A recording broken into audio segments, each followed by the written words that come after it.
What is the best full frame camera money can buy as a YouTube content creator? We're going over that today.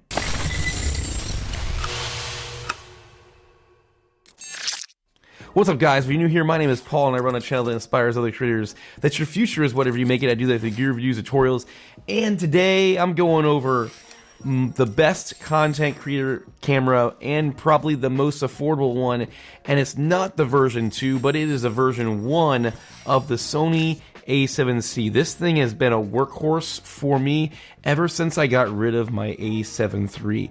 And today I'm going over why this is the best budget option for full frame. And honestly, I think if anybody's getting into photography or videography and they're looking at the Sony system, this is the first camera they should look at, especially on the used market where you can find this thing for like, gosh, $900 or sometimes less than that, but usually like I've seen it go as low as $900. Most people are trying to ask like 11 or 12 for it, but I juke them down to what it should be, like $900, $1,000 tops. One thing is cool, I'll also show you this. I'm coming on a video about this, but look at that. You put a disposable camera lens on this thing, and look how small and compact. You pretty much have a great dad cam or a family cam right here and get all those disposable looks. But anyway, I digress. This camera has a flippy screen, so it is a must in the YouTube community. I mean, you just got to do it. You know you're gonna flip that around and you're gonna want to see yourself, and so this is pretty much the A7 III with a flip out screen, better colors, better autofocus, and it's in a compact design. And if you see my accessories video, you know that you've got to get a grip for it. I mean, you don't have to, but I much prefer it with this grip on it. I like the silicone side, and then this has a little bit of a lift here, so when I'm shooting B-roll, I can kind of use it as like a small miniature side handle, and it's great. Let's put a real lens on this thing. Ha! Now we got a real beast. The 16 to 35 G Master goodness, and it is definitely one of my favorite lenses in my kit. I got a video about that one too. What makes this camera so amazing is it has a 24mm megapixel sensor.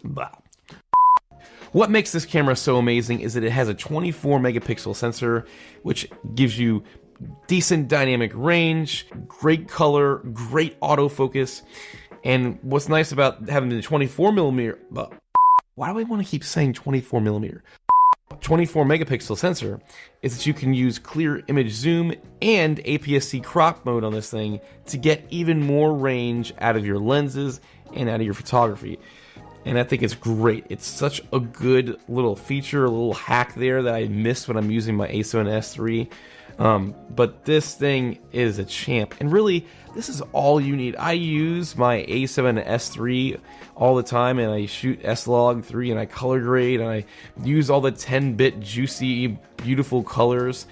But this camera in 8-bit is still amazing. Like, it's all you need. Put this thing in either vivid mode or just regular standard picture profile, and you get amazing colors out of it. As a matter of fact, if you're just doing regular talking head videos like this, why am I wasting time color grading this A7S III footage just to make it look punchy a little bit that much more? I mean, this thing gets great footage, and you know, I'm gonna switch over to this pretty soon to show you this, but I still want to hold it. I just want to hold it. I want to hold it. So beautiful. This thing has all the functionality modes you need. It only does have one card slot, so if you're doing professional work, I mean, I use this as my main real estate photography camera, and I don't care. I just go in there, boom. I have a good Sony Tough card that I use, and I just go at it to take my photos off and then edit it. But this thing is a champ. Gosh, I love this camera. I really want to get the version 2, but once again, I don't need it. The only thing I wish it had is 10-bit, but once again, you don't need 10-bit. Stop trying to do it when you're starting off YouTube or you're just trying to get, and you're on a budget. get this. This thing is amazing in the autofocus and size and portability. Just make this thing a beast. It has S&Q mode. You can shoot in 120 frames per second in HD.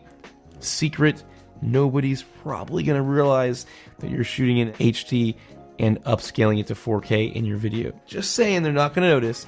The other cool thing is it does have the digital Hotshoe. So I use the Sony ECM B1M mic with this all the time. You can use the M1 mic with it. I use the K3M, which I'm using right now on my Sony a7S III to go XLR microphones into this thing. It has everything you need to really up your YouTube content creation game. 24 frames per second, all you really need. I know some people say 30. 24 frames per second, all you need to shoot those talking head videos, and it looks so good. I mean, you can even use this alone to stream out USB-C right out to your computer. You don't need to get a capture card, or you don't need anything. That makes this thing a content creation beast. I just popped this up, and it's a freaking amazing web camera for my work meetings, and everybody's like, wow, why does your screen look so amazing? Because I'm using a full frame camera, fools. But no, I mean, it's great. It is only 720p when you're doing streaming, but you can stream 4K if you get a 4K capture card, which I do have an Elgato 4K stream stick too, but I just find that it's so much easier just to plug a USB-C in here. It charges the camera while streaming. So it's a great feature. It really is. This thing can do it all, I'm trying to tell you. It can do it all. Don't try to go out there and spend a ton of money on these cameras. Even the ZV-E1, which I think is an amazing camera, it's probably the one I would buy right now over the a7S III for just any kind of content creation, but it's still over $2,000, where you can get this thing for $1,000, spend some more money on some decent lenses. Matter of fact, get this combo right here for like $2,000. Spend like $1,000 on the camera, find this thing used for $1,000. See if you can find somebody selling this combo right here and buy it for like $2,000, and you have like the best YouTube studio in your hands right here. The only thing you gotta do is get a microphone, get the ECM mic for no cables, or just go out there and get the Rode Video Go 2 and be done with it. How awesome that quality is. Don't let the old ancient artifacts of the camera hinder you. It does S&Q, 120 frames per second in HD. It's got all the shooting modes. It has enough buttons on it. It's got the flip out screen. You've got a 24 megapixel sensor, so you have great photos that you can crop in on a little bit, get all the detail shots. This is all you need for YouTube. I'm going to say it right now. Don't overhype it. It's got the bigger Z battery. Amazing stuff. You can spend a little bit more money and get the full frame beast, or you can go get an APS-C ZV-E 10 and not have the full frame goodness and save a little bit more, even more money, and on lenses, which is also really good for talking head. I mean, if you're doing just talking head, do you really need a full frame camera? But now I'm really gonna start confusing you. Seriously, this is the best Sony full frame camera for the money, even right now in 2024. I need to start using this only, actually. Maybe I should just only use this going forward for the rest of the year and let my Sony a7S III collect dust. I could do it, honestly, because it's overkill for me. The A7C is really all anybody probably really needs. If you like this video, hit the like button, subscribe for more videos like this, and you guys know that I will see you in the future.